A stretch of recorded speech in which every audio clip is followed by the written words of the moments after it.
Hello everyone, I hope you are all there, excited and all pumped up for the third lecture of our chemistry series, and I hope you are also side by side getting to know a lot of knowledge of other subjects of science and maths, right?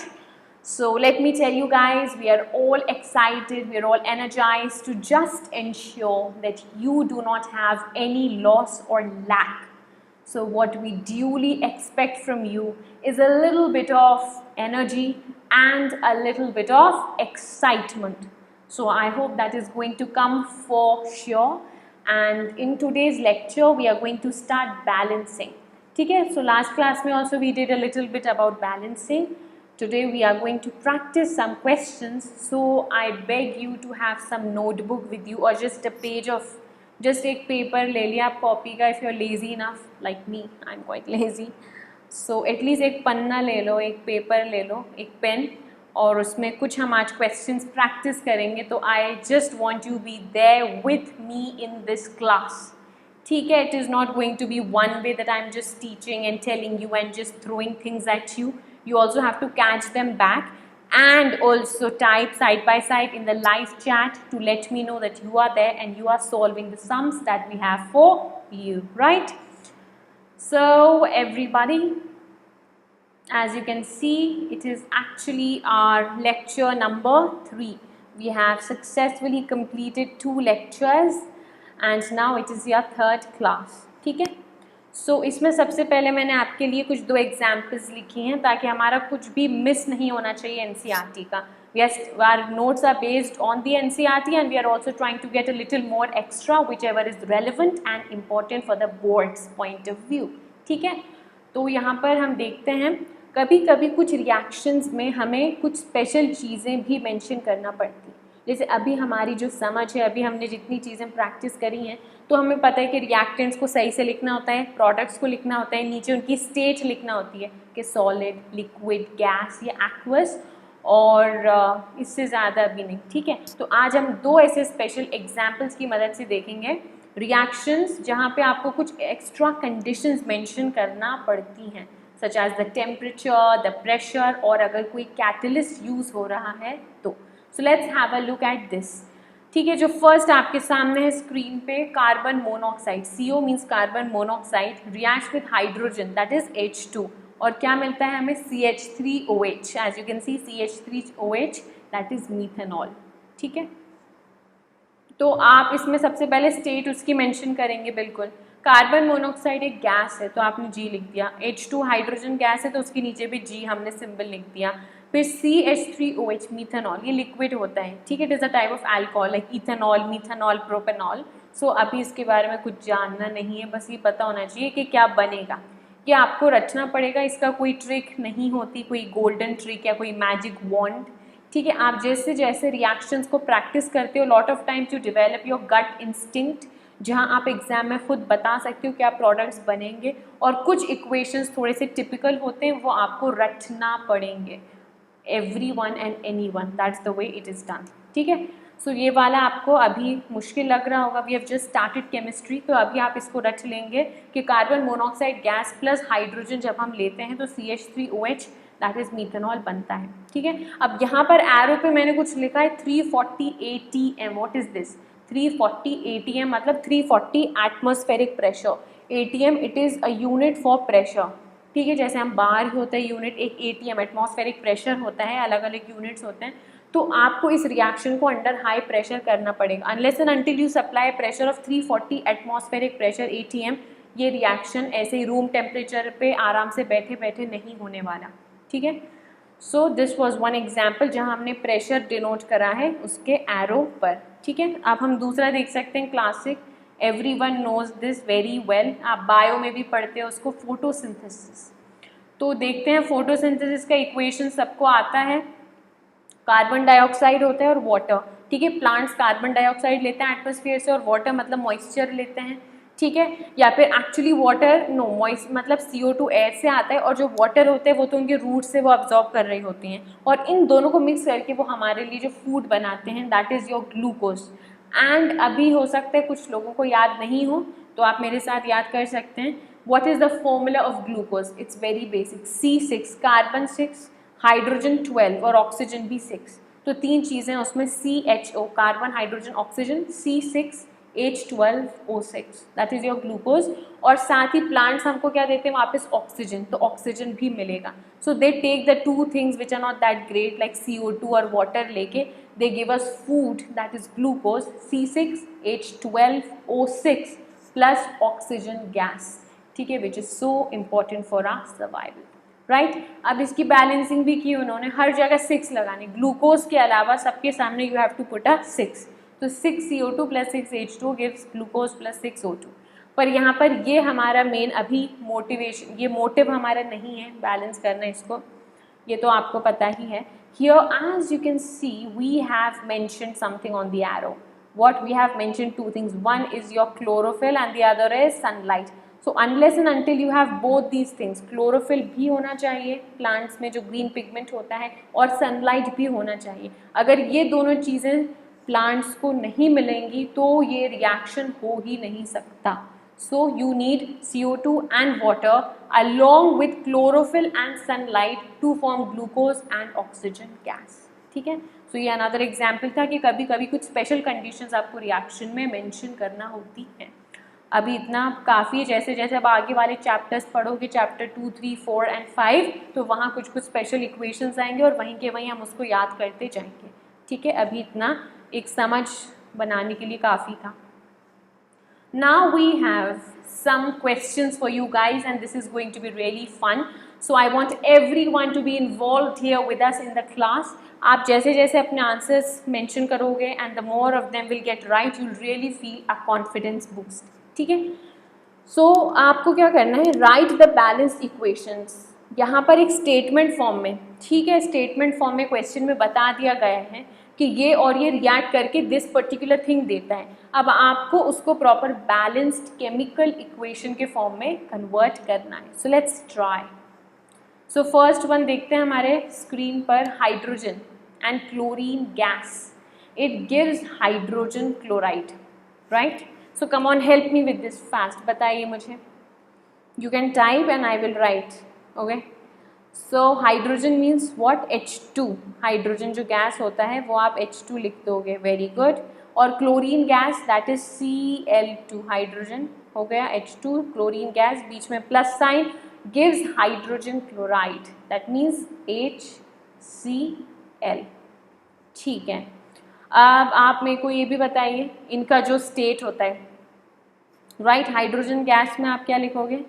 Gaseous form, right? 1 second. Yeah, sorry. Okay. So hydrogen gas के नीचे gaseous form, chlorine gas के नीचे gaseous form और बना है hydrogen chloride. सो हमें ज़्यादातर क्या लगता है कि hydrogen chloride actually hydrochloric acid. ठीक है, हाइड्रोक्लोरिक एसिड जो होता है HCl वो तो लिक्विड होता है और उसका डाइल्यूट फॉर्म है तो आप उसके नीचे एक्वस भी लिख सकते हो. लेकिन यहाँ पर ये चीज़ स्पेशल है कि इस रिएक्शन में दोनों गैस ने कंबाइन करा और हाइड्रोजन क्लोराइड भी अपने गैसियस फॉर्म में ही लिबरेट हुआ. तो यहाँ पर हमें HCl गैस के फॉर्म में मिलेगा. ठीक है, so let's mention it here. H2 gas plus Cl2 gas gives HCl gas. Okay, simple. ठीक है, so let's see we have not missed anything. Hydrogen हमने बात कर ली, उसको लिख लिया. क्लोरीन गैस को भी लिख लिया और जो प्रोडक्ट बना था हाइड्रोजन क्लोराइड उसको भी लिख लिया. अब इसको देखते हैं बैलेंस करना है या नहीं. हाइड्रोजन 2 हैं और क्लोरीन भी 2 हैं, इस साइड 1 और 1, तो इसके सामने हम पूरा एक होल ट्वाइस लगा देंगे तो 2H और 2Cl हो जाएगा and the balancing is done. Very good. Now next example पे आते हैं. Barium chloride plus aluminium sulphate. अब आप बिना देखे 1 मिनट गैस करो, साथ सिंपल है ना. Barium chloride plus aluminium sulphate क्या देगा? Barium sulphate plus aluminium chloride. तो उसने तो अभी लिख के आपको बता दिया, पर आगे जाके आप सिंपली खुद भी इक्वेशंस फॉर्म कर सकते हो कि ये दो चीज़ें रिएक्ट करके ऑब्वियसली ये और ये प्रोडक्ट्स देंगे. So help me to write barium chloride. कैसे लिखोगे आप बेरियम क्लोराइड? चलो बताओ, बेरियम क्लोराइड कैसे लिखोगे? Ba इज बेरियम और Cl इज क्लोराइड. तो क्या ये हो गया, सही है ये BaCl? इज इट राइट और is it wrong? It's of course wrong because here I have some valencies for you. आपको पता है कुछ कैटायंस होते हैं, एनायंस होते हैं, ये सारा आपने 9th क्लास में एक टेबल दिया हुआ था और सबने रटा था। आई होप सबने, जिसने नहीं रटा कोई बात नहीं, you have a chance here. तो आप इसमें फटाफट लोकेट करिए, आपको बेरियम कहाँ दिख रहा है? Here we have Ba, barium. और हम देख रहे हैं कि बेरियम की जो वैलेंसी है वो +2 होती है, 1 नहीं होती, बेरियम की होती है +2। ओके, और Cl क्लोराइड, क्लोराइड को हम अपने नेगेटिव वाले एनायंस में देखते हैं तो क्लोराइड की होती है 1 - 1। ठीक है, सो अब हमें फॉर्म करना चाहिए सही से बेरियम क्लोराइड। तो अब मुझे आप बताओ क्या होगा बेरियम क्लोराइड? Ba मैं अकेला नहीं लिख सकती, Ba +2 होता है, और Cl क्या होता है मेरा? Cl तो -1 नेगेटिव है। अब ये सिंपल रूल है, मैं फटाफट आपको 9th का एक बार रिवाइज करके बता रही हूँ कि ये जो 2 है वो क्रॉस ट्रांसफ़र होके यहाँ नीचे चला जाएगा Cl के नीचे, और इसका जो 1 है वो बेरियम के नीचे आ जाएगा। तो बेरियम के नीचे 1 आएगा Cl का, और क्लोराइड के नीचे बेरियम का 2 आ जाएगा। 1 होता है तो उसको लिखते नहीं हैं, तो ये हमारे पास हो जाएगा finally BaCl2। This is barium chloride. Okay, एक और क्या था? Aluminium sulphate. तो चलो यहाँ से लोकेट करो एल्यूमिनियम। एल्यूमिनियम की कितनी है वैलेंसी? जिसको नहीं था याद, देखो टेबल में, aluminium is your +3। So aluminium की वैलेंसी कितनी होती है? +3। और अगर एल्यूमिनियम सल्फेट हो तो सल्फेट की वैलेंसी कितनी होगी?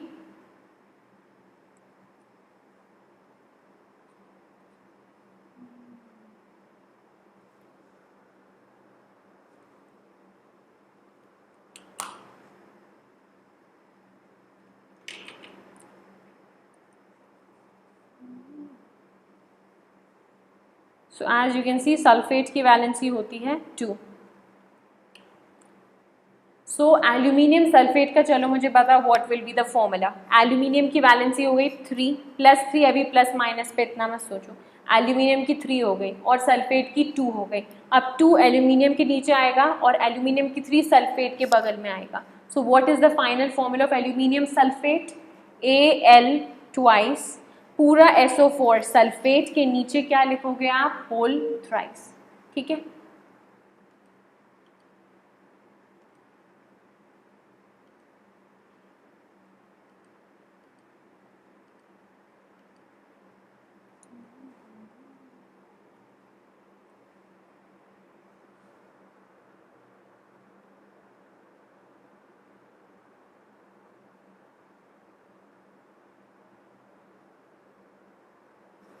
सो व्हाट विल बी बेरियम? ये छोटा सा कुछ एरर है, just ignore that and focus on what we are teaching right now. ठीक है, सो बेरियम क्लोराइड क्या हो जाएगा? हमने देखा BaCl2, और एल्यूमिनियम सल्फेट Al के नीचे 2, और SO4 जो सल्फेट होता है वो पूरा का पूरा होल थ्राइस। ठीक है, so this plus this gives क्या चीज़ हमको मिल रही है प्रोडक्ट में? Barium sulphate, that is BaSO4, और एल्यूमिनियम क्लोराइड वो क्या होगा बताओ? Aluminium chloride will be AlCl3, right? Okay, अब इसके स्टेट्स भी आप लिख सकते हो। ये सब वाटर के आप मतलब इसको सोल्यूशन फॉर्म में लेते हो तो सारे अपने एक्वस फॉर्म में हैं, सारे अपने एक्वस फॉर्म में। बट बेरियम सल्फेट BaSO4 ये इसकी PPT होती है। This is a PPT, precipitate बनाता है, वाइट कलर का precipitate, white PPT is formed. तो यहाँ इसके नीचे आप सॉलिड लिख सकते हैं। ठीक है, अब इसकी चलो बैलेंसिंग बताओ। बेरियम तो दोनों साइड 1 1 है, एल्यूमिनियम इस साइड 2 है और यहाँ 1 है, तो यहाँ 2 लगा देते हैं। ठीक है, फिर हम अगर सल्फेट की बात करें, पूरा SO4 को ऐसा सिंगल आपको यूनिट लेना होता है, उसमें अंदर मत करो कि सल्फर इतने, ऑक्सीजन इतने, SO4 टेक इट एज 1। तो लेफ्ट हैंड साइड पे आपको कितना दिख रहा है? सल्फेट दिख रहा है 3, और इस साइड तो BaSO4 में एक ही है, तो यहाँ पर हम 3 लिख देते हैं। ठीक है, अब Ba भी 3 हो गया तो इसके सामने भी 3 लगा दिया। क्लोरीन कितना हो गया? 3 2 6, लेफ्ट साइड पे 6 क्लोरीन है, और राइट हैंड साइड पे भी 3 2 ज़ा 6, सो 2 एल्यूमिनियम 3 बेरियम 6 Cl, और इस साइड भी 3 सल्फेट और इस साइड भी 3 सल्फेट। ठीक है, ये आपको खुद प्रैक्टिस करना पड़ेगा। मैं यहाँ पर ऐसे बोल रही हूँ पैसिवली बैठ के, जैसे टीवी देखते हैं, ये बैलेंसिंग ऐसे नहीं हो पाएगा। ठीक है, ऐसे नहीं होता बैलेंसिंग। आपको जब भी आपका मूड हो जैसा है, आपको इसको खुद प्रैक्टिस करना पड़ेगा, राइट?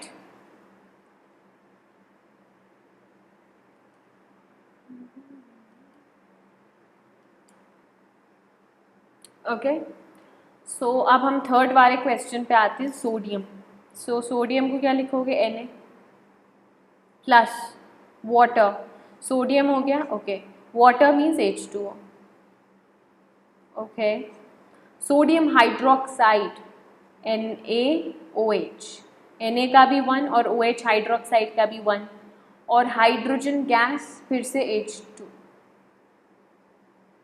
सो ये हमारा इक्वेशन हो गया। ठीक है, सोडियम एक मेटल होता है, सॉलिड स्टेट में होगा, water will be liquid, NaOH आप एक्वस लिख सकते हैं, और हाइड्रोजन गैसियस फॉर्म में।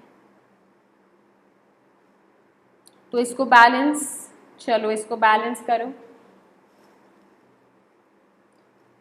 सोडियम 1 ऑक्सीजन 0, मतलब ऑक्सीजन 1 और हाइड्रोजन कितना दिख रहा है हमको? हाइड्रोजन इस साइड 2 है, यहाँ पे 2 लगा के देखते हैं इवन आउट करने के लिए।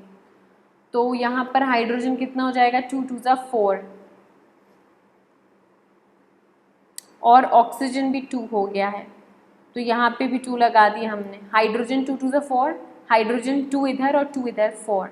ऑक्सीजन भी 2 हो गया, ऑक्सीजन भी 2 हो गया, सोडियम भी 2 हो गया है, तो यहाँ पे भी सोडियम के सामने 2 लगा देते हैं। ठीक है, तो इस तरह से बैलेंस हो गया। You have to practise yourself. If I keep telling you, उससे आपको स्किल नहीं आने वाला बैलेंसिंग का। Now again you have to balance the following equations. चलिए, hydrogen gas combines with nitrogen gas to form ammonia, right?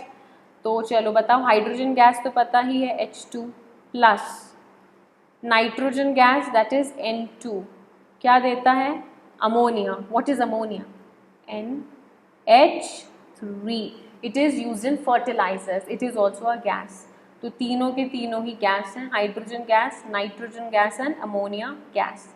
ठीक है, ammonia जैसे आपकी अमोनिकल स्मेल होती है पंजेंट टाइप की, तो ये स्पेसिफिक गैस होती है, इसको फर्टिलाइजर्स बनाने में इसकी मदद लेते हैं, अमोनिया। ठीक है, so let's try to balance it. Nitrogen 2 है और हाइड्रोजन भी 2 हैं, और यहाँ पर ऑड और इवन नंबर्स का खेल है, समझ रहे हैं आप? लेफ्ट साइड दोनों इवन नंबर्स हैं, हाइड्रोजन 2 नाइट्रोजन 2, और इस साइड नाइट्रोजन 1 और हाइड्रोजन है 3। तो अगर एक ऑड नंबर है और एक छोटा सा इवन नंबर है लाइक 3 and 2, तो आप उसको इवन आउट करने के लिए क्या लेते हैं? उसका LCM, 3 2 ज़ा 6। Let's try to even out with the multiple, lowest common multiple. ठीक है, तो यहाँ पे मैं 2 लगा के देखती हूँ, 2 नाइट्रोजन, और हाइड्रोजन कितना हो गया? इवन हो गया, 3 2 ज़ा 6। यहाँ पे 2 हाइड्रोजन था, यहाँ पे 3 लगा देंगे, सो 3 2 ज़ा 6। तो एक और हमें बैलेंसिंग की ट्रिक्स मैं साइड बाय साइड लिखते जाती हूँ, बैलेंसिंग की ट्रिक्स।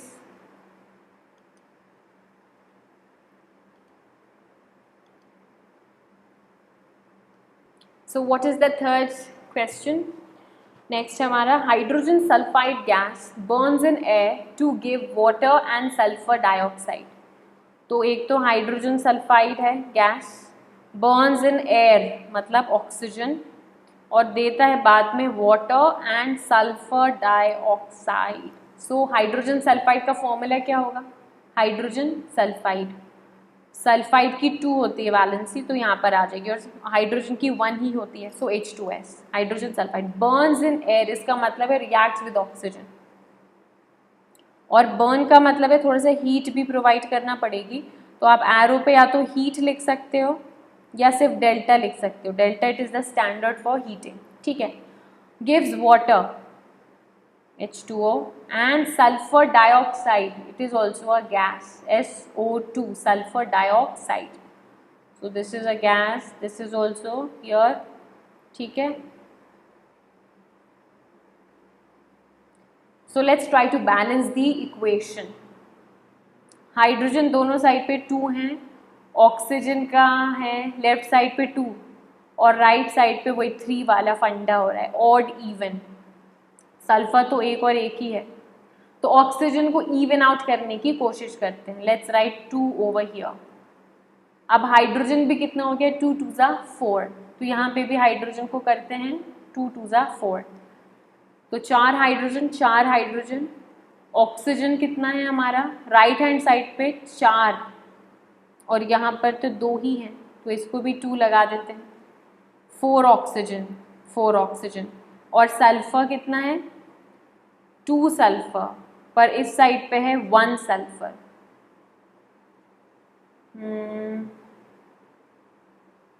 यहाँ पे 2 लगाना पड़ेगा।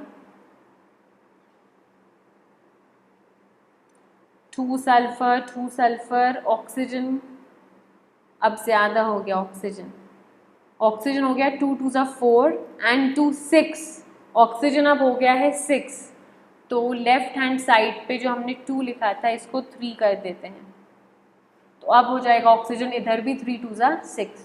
हाइड्रोजन चेक करो, देखो हाइड्रोजन कितना आ रहा है, लेफ्ट हैंड साइड पे हाइड्रोजन 2 2 ज़ा 4, राइट हैंड साइड पे भी 2 2 ज़ा 4। फिर सल्फर को देखते हैं, सल्फर आ रहा है लेफ्ट हैंड साइड पे 2 और राइट हैंड साइड पे भी 2, और ऑक्सीजन आ रहा है लेफ्ट हैंड साइड पे 3 2 ज़ा 6 और राइट हैंड साइड पे भी, इसके सामने वाटर के सामने 2 है तो 2 ऑक्सीजन, और यहाँ 2 2 ज़ा 4, तो 4 + 2 6 ऑक्सीजन। ठीक है, तो इस तरह से ये बैलेंस हो गया हमारा equation.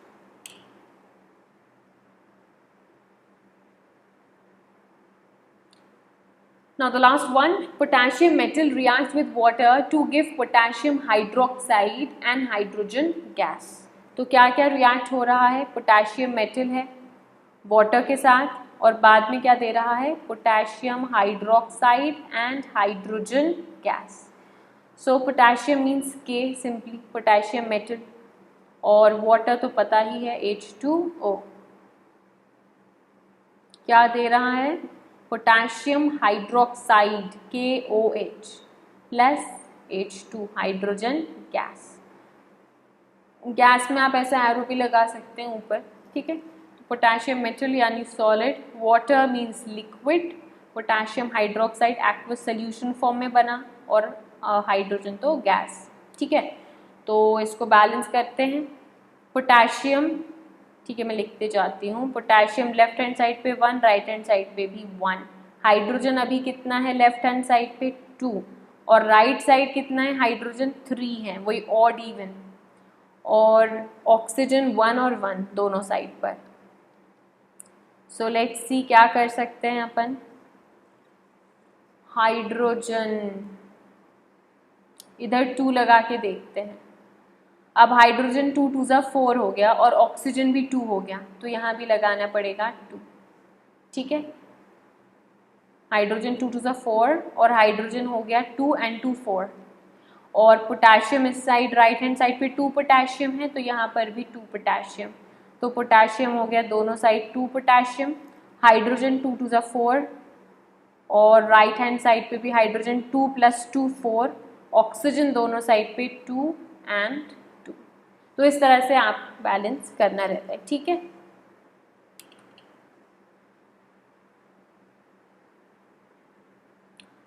Okay, so we have done some practice for balancing. इसके अलावा इफ़ यू वांट आप दूसरे इक्वेशंस खुद से प्रैक्टिस कर सकते हैं, and if you have any doubts आप मुझे बता सकते हैं। You can ask your queries in the WhatsApp group और in the YouTube comment section also, ठीक है। Now we have a next interesting topic and that is types of reactions, ठीक है। हमने केमिकल इक्वेशंस के बारे में तो बहुत अंदर घुस के बहुत PhD तक कर लिया है कि कितने टाइप्स के होते हैं, बैलेंसिंग कैसे करते हैं, कैसे उसको प्रॉपरली लिखा जाता है ताकि हमें फुल मार्क्स मिले। अब हम बात करेंगे रिएक्शंस की। जो केमिकल रिएक्शंस होते हैं वो कितने टाइप्स के होते हैं, they are of 5 types. 5 types के केमिकल रिएक्शंस होते हैं। सो 1 इज कॉम्बिनेशन, अभी सिर्फ मैं नाम बोल रही हूँ, कॉम्बिनेशन, डीकॉम्पोजिशन, ये दो एक साथ, ठीक है। ये आपको मैं एक और यहाँ टेक्निक बता रही हूँ किसी भी चीज़ को याद करने की, पेयरिंग टेक्निक। आपके पास मान लीजिए 10 चीज़ों की लिस्ट है, आपको याद करना है, so you have to form pairs. एक पेयर 3 का, फिर एक 3 का एक पेयर और एक 4 का एक पेयर। तो आपने सिर्फ 3 पेयर्स याद करें, ना कि 10 डिफरेंट आइटम्स। कुछ सिमिलर आइटम्स को एक पेयर में आपको रखना है। तो जो फर्स्ट पेयर है वो है कॉम्बिनेशन, उसका जस्ट उल्टा डीकॉम्पोजिशन, तो ये एक पेयर हो गया। दूसरा पेयर मिलता जुलता फिर से डिस्प्लेसमेंट रिएक्शन, और उस जैसा एक और डबल डिस्प्लेसमेंट, तो ये एक और पेयर हो गया। और लास्ट में एक अलग अकेला है रिडॉक्स रिएक्शन। तो आप ऐसे 3 पेयर्स में इसको डिवाइड कर सकते हैं। पहला पेयर में क्या आ जाएगा, कॉम्बिनेशन और उसका उल्टा डीकॉम्पोजिशन। दूसरे पेयर में डिस्प्लेसमेंट एंड डबल डिस्प्लेसमेंट, और थर्ड वाले पेयर में रिडॉक्स रिएक्शंस। ठीक है, अब नाम से तुम्हें सबके बारे में बहुत सारी हिंट मिल रही है, मतलब आप सिर्फ नाम सुन के बहुत ज़्यादा उसमें बता सकते हो कि इस रिएक्शन में क्या क्या अंदर होता होगा। जैसे कॉम्बिनेशन है तो कोई चीज़ कंबाइन कर रही है। अब मैं उसकी प्रॉपर डेफिनेशन बताती हूँ। When 2 or more reactants, कम से कम 2 तो होने चाहिए, एक चीज़ से एक चीज़ मतलब वही की वही चीज़ बन गई ऑब्वियसली। तो 2 or more than 2 reactants when they combine together to form a single product, 2 या 2 से अनेक, एक या मतलब मल्टीपल हो सकते हैं, 2, 3, 4 जितने भी। So 2 or more than 2 reactants they combine together to form a single product। Right hand side पे सिर्फ एक चीज़ बनना चाहिए, लेफ्ट हैंड साइड पे 2, 3, 4, 5 कितने भी मिलके एक सिंगल प्रोडक्ट बना रहे हैं। ये तुम्हारी हो गई कॉम्बिनेशन रिएक्शन।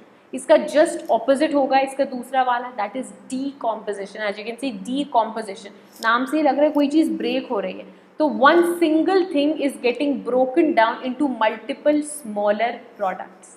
तो वन रिएक्टेंट, वन सिंगल, जैसे वहाँ सिंगल प्रोडक्ट बना था, यहाँ you have one reactant, one single reactant, it gets decomposed or broken down into 2 or more multiple 2 or more products। एक चीज़ टूट के 2, 3, 4, 5 जितने भी छोटे छोटे सिमिलर प्रोडक्ट्स बना रही है। ठीक है, और इसमें तुम मुझे बताओ, अगर आपको किसी चीज़ को तोड़ना है तो हमें उसको एनर्जी भी सप्लाई करना पड़ेगी। तो डीकॉम्पोजिशन ऐसे आराम से नहीं हो जाता। If you have to break down anything you have to supply energy. तो डीकॉम्पोजिशन में आप 3 टाइप्स के फर्दर पढ़ते हैं, दैट इज़ एक हीट एनर्जी, आपने किसी चीज़ को सप्लाई करी और हीट की मदद से किसी बड़े रिएक्टेंट को छोटे छोटे प्रोडक्ट्स में तोड़ा, तो वो हो जाएगा थर्मल डीकॉम्पोजिशन। अगर आपने लाइट एनर्जी, सनलाइट या ट्यूबलाइट की मदद से, लाइट एनर्जी की मदद से तोड़ा, तो फोटो डीकॉम्पोजिशन। और अगर आपने इलेक्ट्रिसिटी यूज़ करी तो इलेक्ट्रिकल डीकॉम्पोजिशन।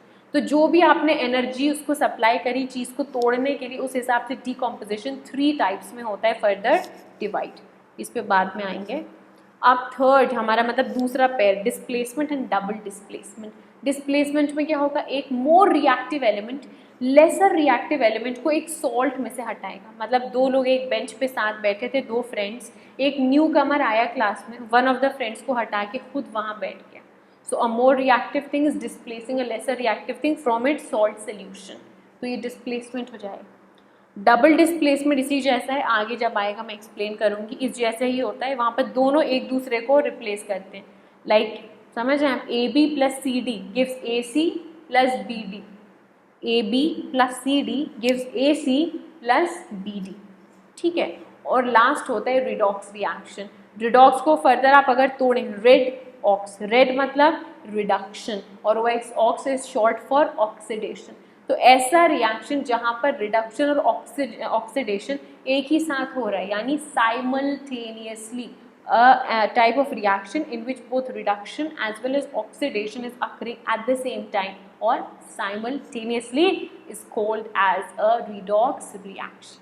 ठीक है, सो ये हमारे टाइप्स ऑफ रिएक्शन है। It's a very interesting part. आप रिएक्शन पढ़ते हैं, उसकी डेफिनेशन सिंपल सी लिखते हैं और उसके 2, 3, 4 एग्जाम्पल्स पढ़ लेते हैं।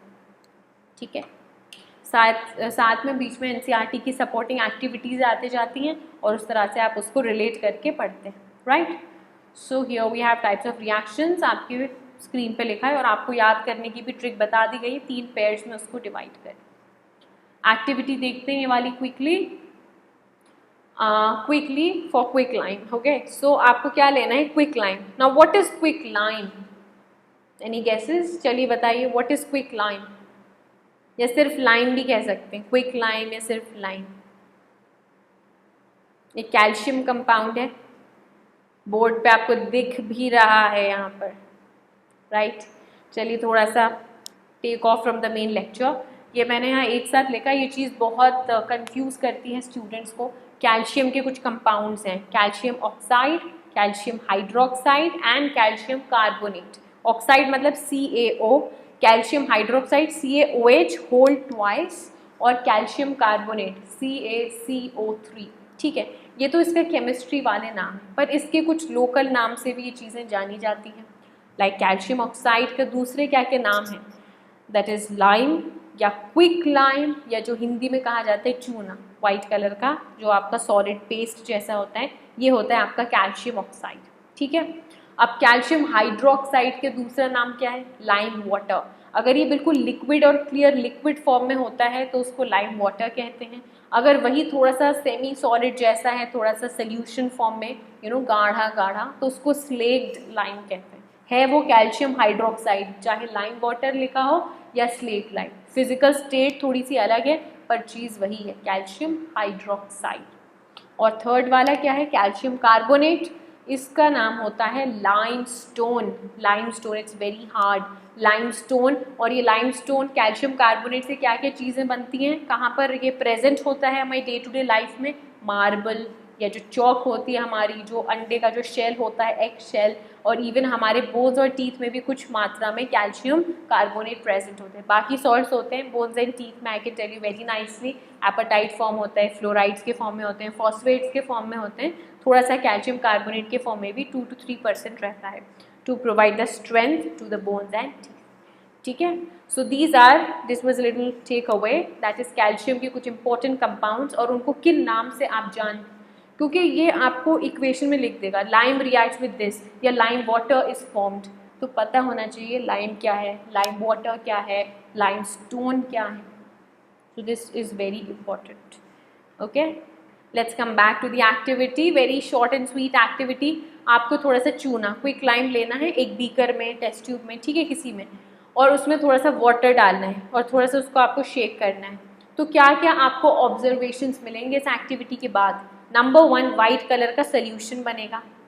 चलिए अब आप बताइए कि सोल्यूशन क्या बना होगा। Calcium oxide reacts with water to form dash, what is that white solution, it is lime water, that is calcium hydroxide. Simple, calcium oxide ने वाटर के साथ रिएक्ट करा तो कैल्शियम हाइड्रोक्साइड बनेगा। Very good. दूसरी चीज लिखिए एक्सोथर्मिक। एक्सोथर्मिक यानी हीट रिलीज होती है, रिएक्शन में हीट बाहर रिलीज होती है, तो इट इज एक्सोथर्मिक। अगर हम टेस्ट ट्यूब या बीकर को टच करेंगे थोड़ा सा वार्म मिलेगा। ओके, और एक हिसिंग साउंड भी आती है, रिएक्शन काफी विगरसली होता है तो एक हिसिंग साउंड भी मिलती है। So these are the 3 observations, तीनों पता होना चाहिए। You get a white solution of calcium hydroxide या lime water. Number 2, you have exothermic reaction, मतलब heat is produced and a hissing sound can be heard. Okay? और आपकी definition भी हो गई combination reactions की, when 2 or more than 2 reactants form a single product, यानी बहुत सारी चीज़ें, मान लीजिए A plus B plus C जो भी है, ये सब रिएक्ट करके एक सिंगल प्रोडक्ट D बना रहे हैं। So this is your example of combination reaction. और ये जो एक्टिविटी एनसीईआरटी ने दी थी ये भी तो कॉम्बिनेशन, 2 थिंग्स, कैल्शियम ऑक्साइड चूना और वाटर रिएक्ट करके बना रहे हैं single product, that is calcium hydroxide. So 2 or more than 2 are forming one single thing, so it is combination. और क्या क्या एग्जाम्पल्स हैं, आप सिंपल देख सकते हो। ये वाला carbon, C means carbon plus oxygen gives carbon dioxide gas, तो ये भी combination, 2 are forming one single product. या जो वाटर बनता है, hydrogen gas plus oxygen gas, when it forms water, so this is also an example of this. और third जो हमने अभी एक्टिविटी की मदद से पढ़ा, calcium oxide plus water gives calcium hydroxide. Okay, so this was for today's lecture. We have discussed a lot of things, practiced certain questions, and also started with a very interesting topic of this chapter, that is types of chemical reactions, जो total 5 types के होते हैं। ठीक है. So I hope you are enjoying the lecture series. If you have some suggestions, you should be most open to share them with us. ठीक है, they are all welcome. And please keep revising a little bit. ठीक है, hardcore studies तो मुझे पता है आप लोग नहीं कर रहे हैं, but at least थोड़ी सी formality ही करें.